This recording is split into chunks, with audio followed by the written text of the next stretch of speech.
Welcome to the Harvest Report for the 5th of December 2014. It's been another frustrating week of rain for many growers. Total receivables this week reached 10,065,808 tonnes. The CBH General Manager of Operations, David Kappa, said we are looking forward to improving weather next week. Many areas across the state are looking for just a week of good weather to finish off, while much of the southern Kwinana zone and Albany zone still have significant tonnes to come. There are still many harvest challenges to manage over the coming weeks for the Kwinana and Albany zones, and we will focus on effective communication with growers locally so we can work together to bring the remainder of the crop in. As harvest nears completion in the Esperance and Geraldton zones, David Kappa would like to thank growers for their support and cooperation this harvest as we begin turning our attention to serving our customers through their export and domestic programs. To the totals, and the total received to date for Geraldton zone is 1,779,699 tonnes.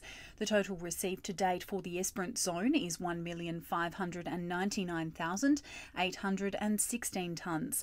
The total received to date for the Kwinana zone is 4,908,833 tonnes, and the total received to date for the Albany zone is 1,687,550 tonnes.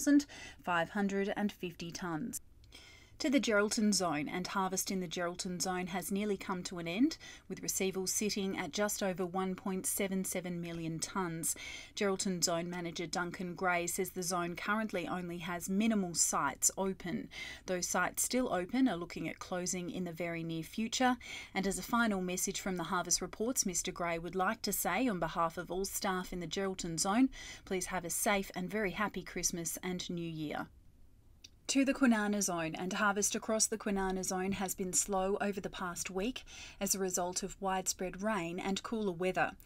Despite the wet weather, receivables picked up over the last few days as crops dried out and growers got the opportunity for longer harvesting days.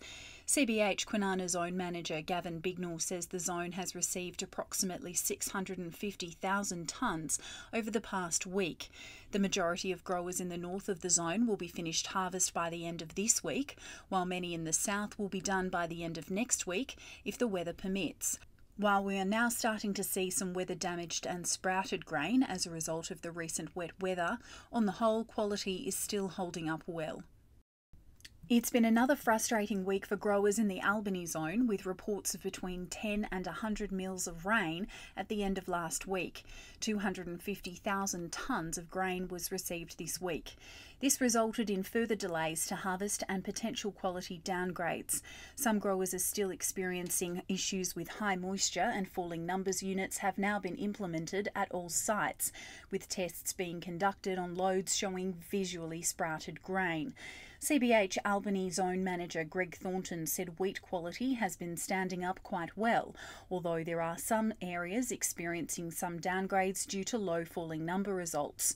The Albany terminal will become tight for space for a number of segregations during the week, with work currently being done to bring in earlier shipping to alleviate the issue. The zone is working on getting some earlier shipping slots in Albany to ensure space is available for receivables to continue. To the Esperance zone, and the Esperance zone has had a slow, frustrating week following storms late last week hampering harvest.